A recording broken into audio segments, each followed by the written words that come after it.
განიხილებოდა ასევე ის ცვლილებების პროექტი, რომელიც უნდა შევიდეს პარლამენტში და რომელიც მოხსენს საშუალებას, რომ უკვე შემოდგომისთვის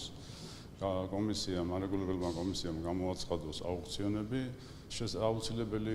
ამ ქსელების განვითარებისათვის საჭირო სიხშირების გამოსატანად და შესაბამისად ჩვენი იმედი გვაქვს, რომ უკვე წლის